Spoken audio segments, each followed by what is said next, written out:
what's your tips with setting up fins? Yeah, well, currently I have my medium board ready here with the 7.0, which I always use a 36 size fin. If I take a bigger fin, 37 means I will put a 7.7 as well. Usually I just use those sizes for those sills. Here's my small board ready for the 6.2. Currently having a 33 centimeter fin in. On the small board I always use between the 32 and the 34 range, using 5.4, 6.2 and a 7.0 on the board. So basically that's my setup here for Fuerteventura. And is there something to do with rake or anything like that that's important? I mean, well, we're searching for a couple of things because we are sailing in very choppy conditions, which means we need a lot of control. But obviously we also need speed, so it's really a balance on which fin is giving you the right amount of power to create speed, but in the meantime it doesn't make you lift off all the time, so it has enough control. So you need to imagine on the size 36, I think I brought 3 or 4 fins in the same size just to find out and check which one is the best one working here. So it's really, yeah, we're looking at a lot of different things in the fin. If you just have a little look, it can be the outline of the fin, the rake of the fin, the profile, the thickness. It's endless of situations which you can create in the fin, which in the same size can bring a hell lot of difference in performance on the water. And in relation to foot straps, does that make any difference? Yeah, definitely. I'm always using my foot straps all the way in the back here to create a lot of power on the lift, on the fin. And in the meantime, I'm moving the front strap forward to have a wider stance, which gives you more control. So you can imagine in easy conditions, I prefer to have them a little bit closer together, more in the back to create lift and create power. Yeah. And on a spot like this, you need a lot of control. So I move this one a touch forward. Okay. And what about size of foot straps? How tight do you have them with your feet in relation to your foot? I think it's quite a personal thing, because sometimes I caddy someone and these foot straps are super tight. Mine are quite loose. In the end, of course, I feel them all the time and I need enough grip. But we're going in and out of the foot straps a lot, so I really don't want just before the mark you take your back foot out, but it doesn't come out all the way, which will make you nosedive. So I keep them always a touch loose, but I guess it's also a personal thing. And let's move down the board, like the deck plate, you know, depending on sail size, I guess, and conditions, you move it, or what? Yeah, definitely. I mean, as you can see, it's a touch more on the front now compared to the middle.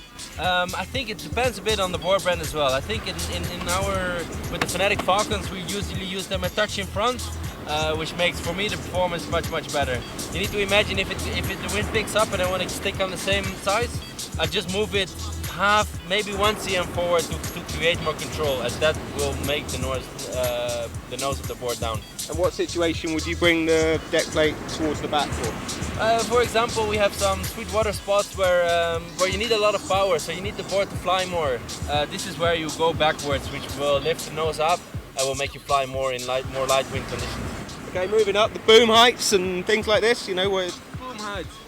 You change that much? I'm pretty tall, but I'm actually using my boom quite low. I think it's also a personal thing, but the basic theory is boom down, control, boom up, more power. Because basically what you do is you press your board up or down with the boom height. It's actually one of the most variable things we use a lot, because it's something which we can change on the water.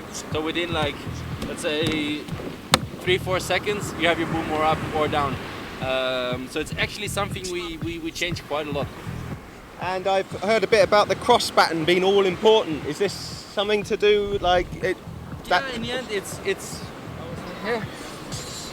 basically the way that your sail opens here. You need to imagine using the upper clue usually keeps the leech a bit more tight.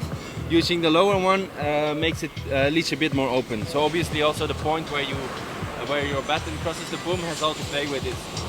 Because in the end, on the water with the power, this will open. And basically playing with this, you can play with the power of the cross batten. I'm actually always using the upper one. Why? It gives me a bit more power. And although you're super powered up, you're always racing with the guys and you need to get away at the mark. So that's why I actually always prefer to use the upper one. And does this change depending on the sail size and stuff? No, it's actually a general thing, because in the end we are powered up on every size we use. You know, maybe 9.0 in super light conditions not, but as soon as we're on 8.4, we're basically overpowered on 8.4. So the theories, doesn't matter how windy it is, are always the same. And the final thing, the mast. I hear a lot about the right mast makes all the difference. Yeah, I mean, there are small differences in the mask from the fabric, which is a thing we need to try. And some are a bit stiffer, some are a bit softer, and we try to see what's working best for us. In the end, it's not a thing which many people feel, and it's those little details we need in the World Cup to win. As you see, the racing is super close. So yeah, we always bring a couple of masks to try and see what's working best here. Perfect, man. Thank you. Cheers. Or you? Are you a member? What, you're watching these videos for free? You are joking. 550 members out there. You are the legends that are making these videos possible. And obviously all the members have chance of winning these lovely hats, yes. And we have product prizes in the prize draws that are only open to the members. Every £10 you put in gives you a prize draw ticket, yes. So if you put 50 quid in, 5 draw tickets every time we do a prize draw for the whole year. Well, why not? Why wouldn't you? Subscribe to the channel, give us a thumbs up, like, and thanks to everyone again who is supporting the channel. Legends!